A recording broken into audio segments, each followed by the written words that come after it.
Have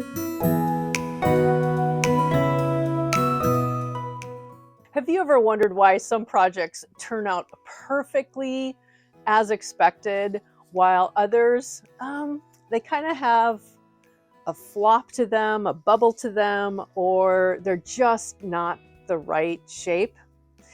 Well, the secret may be the interfacing. Hi, I'm Diane with Batik, and today we're going to talk about the different interfacing products that we recommend you use for each one of our batik substrates. And I'm going to start first by talking a little bit about interfacing. This is not going to be your tutorial of everything you ever need to know about interfacing and stabilizers and all those good things. It is truly focused on our fabrics and the interfacing that we recommend you use. And you're going to find each one of these on our website. The ones I'm really going to focus on today are a knit interfacing, and this is French Fuse, and it is a polyester. It is specifically, you can use it on woven fabrics as well, but it is wonderful for a knit. It has the appropriate stretch going one way and not the other. So it's important when you're working with a knit interfacing that you're applying, and I should say cutting out your pattern pieces and applying it to the proper stretch of your knit fabric. And I'll get into that in detail in a minute. So we have a French Fuse. It's 20 inches wide.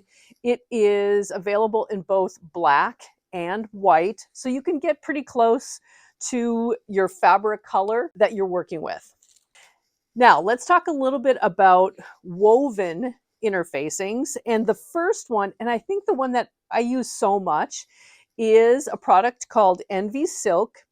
This is by Bossel, and again, it's 20 inches wide. It's available in both white and black. This is 100% polyester as well. This is probably our sheerest interfacing that we have.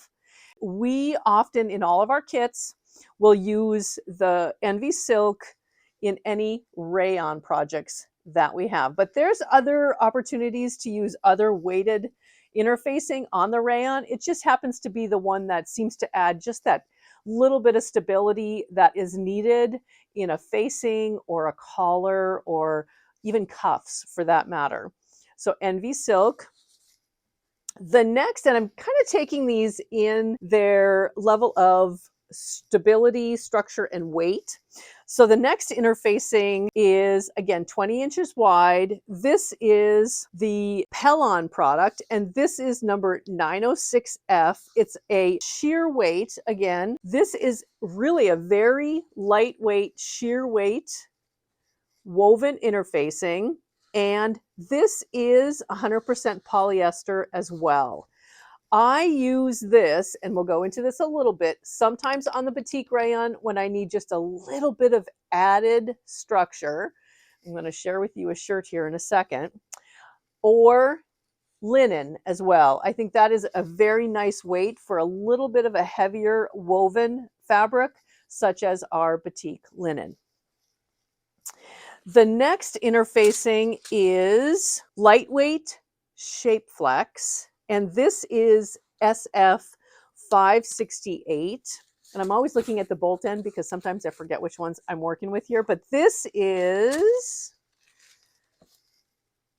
again, you can see the weave in this particular interfacing. It is just a little bit heavier, again, than the 906, as the name implies, Shape Flex. So it's going to add that little extra bit of stability. And I will use this in a cotton project, a linen project, or a canvas project as well. Maybe the 5-ounce canvas, not necessarily the heavier weight canvas, but a 5-ounce canvas as well. The last interfacing I want to share with you today is SF101. And I think a lot of you who are bag makers or do a lot of home decorating projects where you need that added shape, this is again called Shape Flex.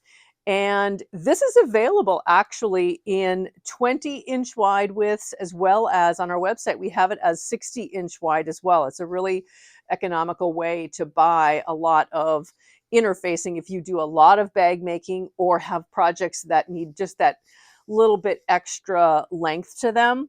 And again, available black or white. And this is our stiffest interfacing that I use for any project that I've probably ever worked on here and put together as a kit. We often use the SF-101, not so much in garments, to be honest with you, but more so in bag making. For each one, I'm going to grab one little thing here, but this is that drop zone that we just added to our website. But anywhere where you have an internal pocket that just needs that little extra bit of stability, this is a side vent that has shape flex in it, and tabs, anything that just needs just that little bit of added stability that doesn't already have a soft and stable piece inside of it, or a fusible fleece or something else like that. It's just the perfect bag making accessory. So that's SF-101. Now, what I want to share with you are a couple of projects and a couple of things to consider when you're trying to select the different weights of interfacing. This is the newest Fitzroy blouse that, again, we just added to our website, and I love this pattern. The interfacing that we used here is the Envy silk, and it is used only in the facing that goes from the hem all the way back of the neckline back down to the hem. And it just adds that little simple stabilizer so that the neckline doesn't flop or move. And I think if it didn't have any stabilizer in it, it would just be too loose. So this is just a simple way to show you what a very, very light featherweight interfacing can do to a garment. Now, here is a lesson learned. This is also a rayon top. This is one of the Simplicity pattern pieces. I think it's 9707. I absolutely love this rayon top. What I wanted out of this garment was, because it has a really detailed traditional collar to it and cuffs, I really wanted it to be a little bit more structured. So instead of using the Envy silk, I actually used the 568, which is that next 2 levels up. It's just one below the SF-101, so it's really stiff. I have to honestly tell you, it's too stiff. I think the most important thing with learning which interfacing works well with each one of the fabrics is to test it, and to keep maybe your own version of your testing to know which one you really want to use every time you're creating a garment, with whether it be rayon or knit or linen, whatever it happens to be and whatever you're working with at home. It's just great to have a reference point for the right interfacing, okay? Because they each do something a little bit different, and test it out. I think, had I created a mock-up collar and really paid attention to what it was going to finish like with the interfacing inside, I would not have used that heavy interfacing. I would have known it. I mean, we do our muslins and we do our mock-ups to understand the fit of our garments and that they're going to fit us right. What we should be doing also with our accessories, whether they be an embellishment that we're going to add to a garment, or the interfacing inside the garment, or the batting, if we're making a quilted jacket or a quilted garment, is to really test it out and to feel comfortable with it. Every step along the way, we can do our testing, and then we just get better every single time, and we know exactly what we're going to do on the next garment. The one thing that did work out, and I'm going to jump over here to this rayon garment, this dress. The one area that I think for myself, I always wanted to feel comfortable sewing with, and the level of interfacing to use is in a neckline such as this. It is a boat neck with a V-neck. And so what we have here is we have these points. And had this been longer, I've worked with rayon on a tunic where the top 2 points of the neckline just flop right over. And there's just either not enough stability or there's too much and it's weighing down the lightness of the fabric that we're working with. And so we just kind of, again, I think it's all about testing and just understanding how something is going to stand up or whether or not it's going to drape on you. So this particular garment we've made out of rayon and linen. We used NV silk in this neckline because the facing has interfacing, just to give it that level of stability. You're going to need something here. In the linen version, I should have grabbed it, we used a much heavier interfacing, and it was the 568, which is kind of a midweight interfacing here, just a little bit lighter than our SF101. And it added that level of structure to the linen collar, and it made it stand up perfectly. Just wonderful. And there are times, and I'll try to do this on future garment tutorials that we share with you, is just to show you exactly what we do with our interfacing. And I think that will help as well. I haven't spent very much time doing that on some of our projects, but I think it would be a great way to share with you little tricks and tips as well as we're making a garment. Because even if the entire facing is fused with, let's say, our lightest featherweight interfacing, which is the NV silk, which is polyester, if that is entirely on our facing, there is nothing wrong with adding a slight piece of a little bit heavier interfacing right in that point. It won't weigh down anything else, but it will add a little stability where we need it, which is right in that nice little area right here on the neckline before it dives down into the V. So, little tricks like that can make the garment really stand out and do exactly what you'd like it to do. So those are some real life examples. Now I'm going to mention this as well. I am wearing a knit top.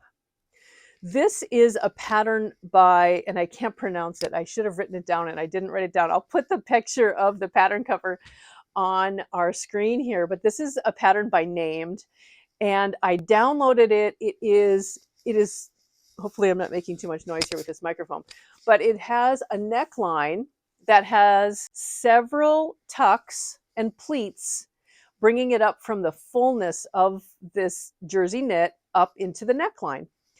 My first concern with this garment was, will the knit stretch enough to pull it over my head? And the facing itself has interfacing on it, and I used our French fuse knit interfacing. And this is where the importance of making sure that the stretch and the grain line matches the stretch and grain line of your interfacing. We want it to stretch with us, which really eliminates the issue of whether or not this is going to go over my head, because it stretches with me. By the way, this is a really fun top, and it's something that I probably should share with you. But I downloaded this pattern, and I just love it for kind of a loose fitting. It's very cold out today, super cold, and these types of tops are absolutely fantastic.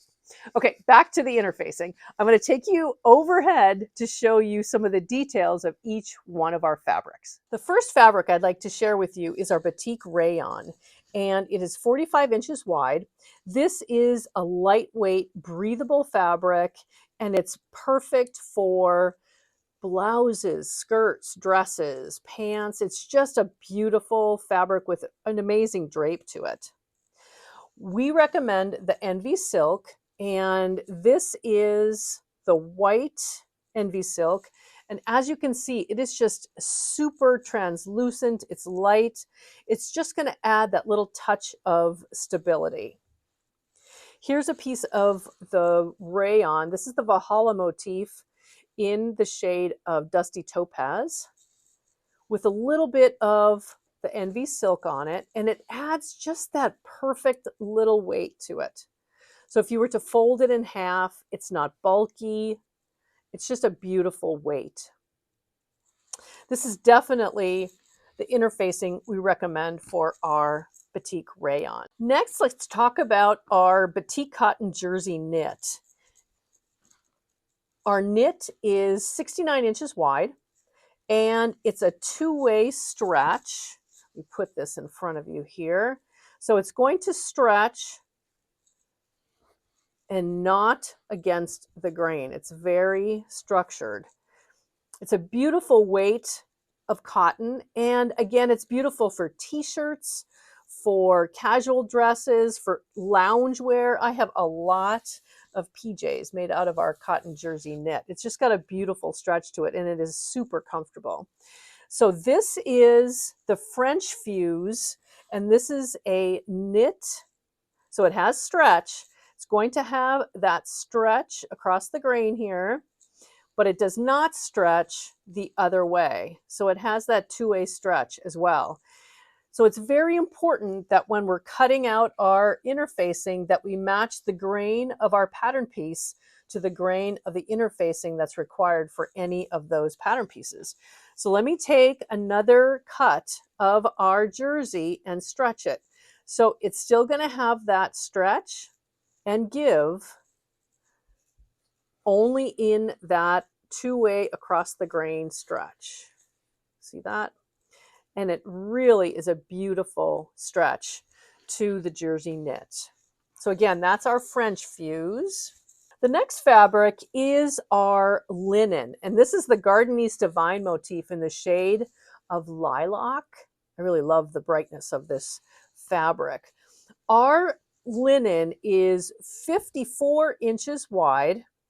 It is a traditional linen. It's got that feel of, it's got a lightly textured feel to it, and it's wonderful for classic shirts, for summer dresses, for a lightweight pant or shorts, also jackets.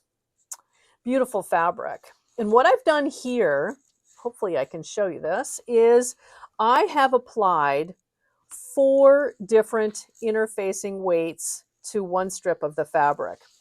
I wanted to share with you the Envy silk, which of course is our lightest, and it is just a delicate structured addition to the linen.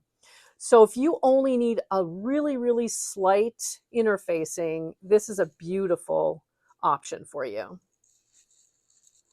This is the Pellon 906F, which is kind of a lightweight interfacing, and it adds just a little bit more stability over an Envy silk. Here's the Pellon 568. Now, if I were to fold this, it's going to give you that really crisp feel to it. And one more, which is the heaviest that we have and that I really kind of work with, is the SF101. It is really stiff. So be careful of when to use the SF101. I really just wanted to share how that is going to feel on a linen. I rarely, if ever, use SF101 on the linen. Most of the time, it's going to be a Pellon 906 or the Envy silk. But again, you have to let the structure or the style of your garment and its functionality kind of determine the weight of your interfacing. The next fabric I want to share with you is our cotton. This is the Valhalla motif again, and this is the colorway of Nutmeg Rose. Our cotton is 112 inches wide, so obviously I only have a snippet here. And we also have 45-inch wide cotton and our Nuance Gradation collection as well, which is 45 inches wide. So if you're working with our cotton in garment construction, or in home decorating projects or in bag making, each one of those require a different level of stability when it comes to your interfacing. On this particular sample, I did not fuse NV silk. I rarely will use such a light interfacing on a cotton fabric. That's just my choice. But again, you have to let the project kind of dictate the level of stability you need. But here is Pellon 906, which is a lightweight, 568, which is a heavier weight, and you can even see the difference in the intensity and the grain of the cotton, and then the Pellon SF101, which is the stiffest shape flex. Okay. Often I only use SF101. I shouldn't say often, it's really only when I'm working on bag making projects for pockets, for some of the structures, if I need a little bit more stability in a strap or a handle. If I'm working on a garment, I'm most likely going to use either the Pellon 906, just because it adds just the right amount of stability, or the 568 if I need something just a little bit more structured. But again, it may be a little too much if you're going to add this to a cuff or a stand-up collar. It just, again, depends on how you like the finish of your garment or your project to look. The last two samples are from our Batik canvas collection. And our canvas measures 57 inches wide, and we have two different weights. Our lightweight canvas is 5 ounces, which is going to be slightly heavier than our cotton. And then we have our 8.6 ounce canvas, which is pretty stiff in and of itself. I don't know if you can see the difference here, but I've talked about the difference in our canvas weights previously, and I think I have an entire episode, I should put the link up here, talking about both weights of canvas and different projects for each type of canvas. I use both weights for garments, for bag making, and for home decorating pillows, for different applications. I just love the weight of both of the canvas fabrics that we have. So on our 5 ounce canvas, which is the lighter, I have again applied Pellon 906, 568, and SF101. When I'm working with garment projects and canvas, most of the time I will use the Pellon 568. That's my recommendation, whether it be for cuffs, for collars, a front facing, or pockets. So you have a stiffer pocket on the outside of a jacket, let's say. I made overalls, the Riley overalls from True Bias, and any of the interfacing that I used in that project was the Pellon 568. When I'm working with canvas for bag projects, I am using Pellon SF101 pretty much exclusively. It gives that level of structure and stability. I think I'm overusing those two words here, but for bags, because most of the time, whether it be, a simple, this is the Drop Zone project by Annie, whether it simply be the side separator, this has interfacing in it, or the tabs themselves, this has interfacing in it. It just needs that, I don't know, the stiffness. And SF101 is what we recommend for pretty much every bag making project that we work on. And I'm seeing that as the recommendation for noodle head projects, for So Sweetness, and for a lot of the bag making designers out there. So that is my recommendation for both of our canvas. And again, if you're making bags using our cotton and Soft and Stable, and your entire project is working with cotton, again, SF101 is our recommendation for that specific application. There are a few fabric layout considerations that I want to talk about as well. When I first learned how to sew, we had our pattern piece and it said cut out 2, let's just say of a facing, cut out 2 inner facings and fuse the inner facing to the wrong side of our fabric before we start our garment assembly. I have found that recently I really enjoy pre-fusing a portion of my fabric, laying out my pattern piece on top of the fabric that has already been pre-fused. It just seems to add that extra layer of, I don't know, stability and preciseness and accuracy to each one of those pattern pieces that require interfacing. I do that on garment fabric and garment projects more so than I would on bag making, because sometimes when it comes to bag making, when you're adding interfacing to a pocket, perhaps you don't need the interfacing to touch the outside or the full width of that pocket. We like to have the interfacing inside that seam so that it reduces the amount of bulk that we might have. So those are some of the considerations that I think about when I am laying out my fabric, laying out my interfacing, and deciding how I want to cut that out. If you don't have sufficient fabric to be able to use that extra interfacing and extra fabric to pre-fuse the two together, then simply cut out your pattern piece, cut out your fusible as accurately as possible, following that grain line and fusing your interfacing to the wrong side of the fabric before you start your garment assembly or your project assembly, whatever it happens to be. But a couple things to remember as well is always pre-wash your fabric. We are big proponents of always pre-washing, and make sure you pre-wash your interfacing, especially the interfacing that has a cotton component to it. It has cotton. Cotton, in my mind, every time I think about it, I think of shrink. And so we want to make sure that we take the time up front to make sure that the garment that we're going to be constructing is beautiful when we're done, and that we've done everything that we can to make sure of its success. So make sure of those two things. I hope I was able to answer any of your questions about interfacing, what we do with our interfacing, and how it applies to our batik fabrics. But if you have any other questions or any comments, or would like to hear any more about the topic of interfacing, definitely put a comment below, like our video, let us know what other topics you're really interested in hearing, specifically about our fabrics or how we work with them and some techniques that we use while we're sewing with them. Just let us know. And until then, keep sewing, smiling, and sharing.